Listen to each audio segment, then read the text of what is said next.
January 3rd, 4 a.m. You're looking at Caracas, and the air is just heavy. It's that pre-dawn quiet. From way up here, the city's just this sea of sleeping lights, with Mount Avila watching over it all. But down there, on the ground, that silence, well, it's about to be completely shattered. This isn't a warning that something is coming. A massive U.S. military operation is already underway.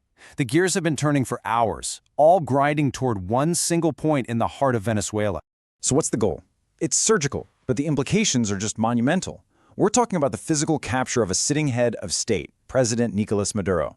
Now, this isn't some quiet, behind-the-scenes coup. Washington is trying to frame this as a direct, kinetic law enforcement action, just on foreign soil. They're saying the target isn't the government, it's the man. But let's be real. By calling it law enforcement, they're trying to sidestep all the international rules against acts of war. Make no mistake about it. When you send special forces to abduct a world leader, you are committing an act of war. The legal stuff, it's just a thin cover for a raw power play. You know, the first reports that managed to leak out actually came from the Russian ambassador, who was right there in the city. And the picture he painted, well, it wasn't a clean, surgical strike. He used a very specific word, firestorm. A storm of fire so intense, he said, that its only purpose seemed to be to annihilate anything that moved. And firestorm, that's not a word you choose by accident. It brings up images of Dresden, of total war.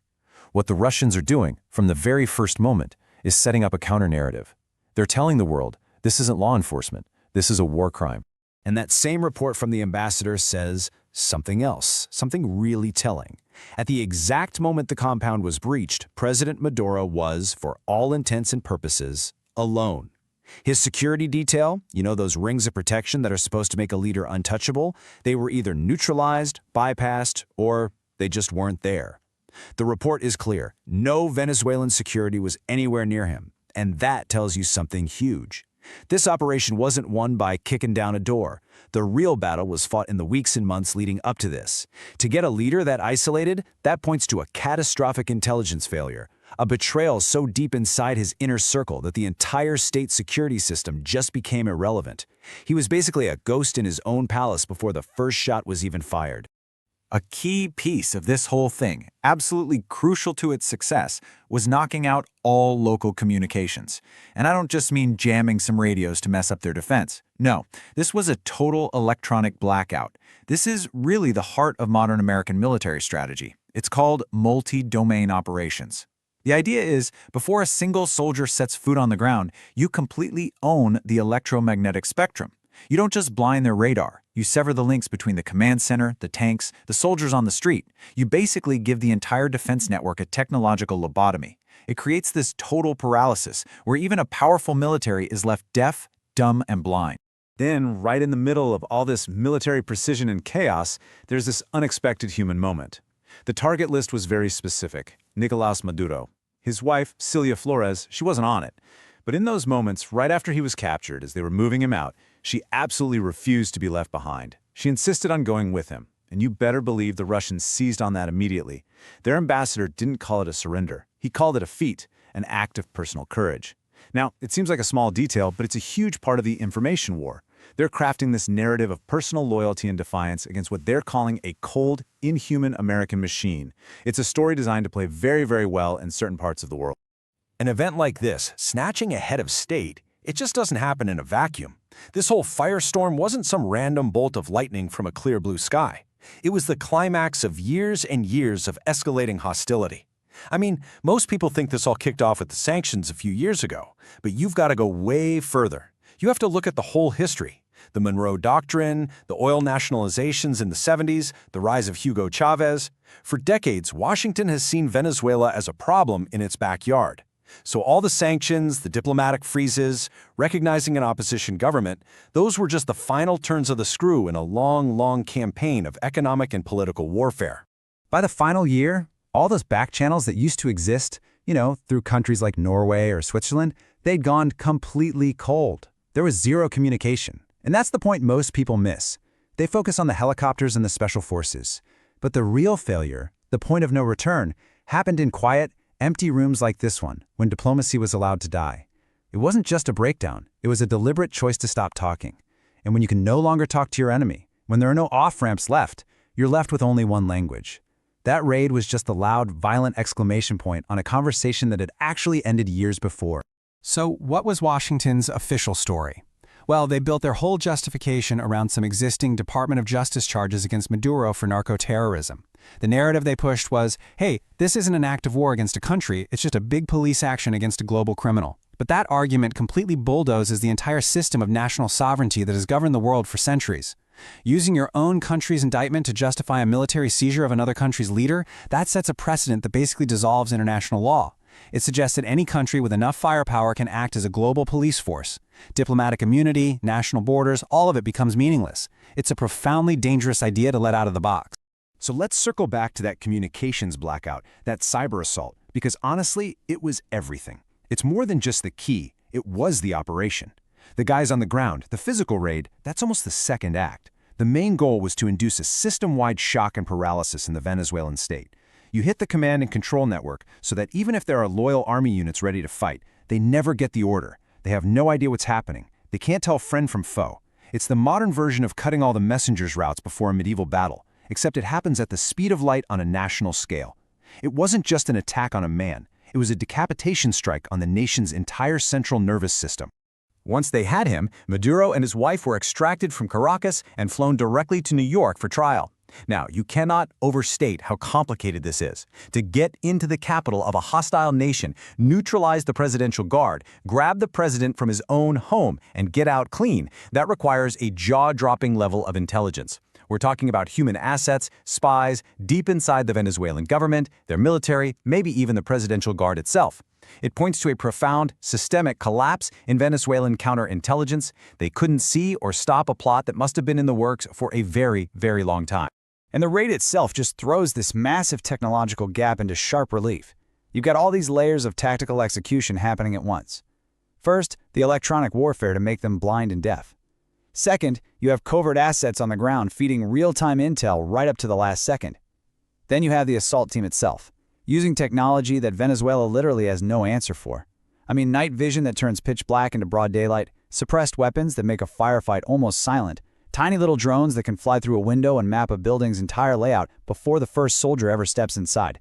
Venezuela wasn't just outgunned. It was like they were fighting in a completely different technological century.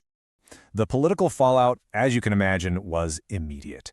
The government left in Caracas, scrambling to look like they're still in charge, demanded an emergency meeting of the UN Security Council to condemn the whole thing. Back home, they moved fast to stop a power vacuum from opening up. The Venezuelan Supreme Court appointed Vice President Delcy Rodriguez as the new head of state. A couple of days later, she's formally sworn in. Look, this is all political theater, but it's important theater. The UN meeting is symbolic. They know the US will just veto anything, but it lets them play the victim on the world stage. And swearing in Rodriguez, that's about sending a message to their own people and to their allies that the lights are still on and the fight is far from over. Moscow's reaction was just as fast, and frankly completely predictable. The Russian Foreign Ministry came out with a harsh condemnation, calling the operation state-sponsored terrorism and demanding Maduro's immediate release. But for Russia, this isn't just about some ally in Latin America. This is a direct shot at their entire foreign policy, which is built on the idea of national sovereignty and a world with multiple powers, not just one.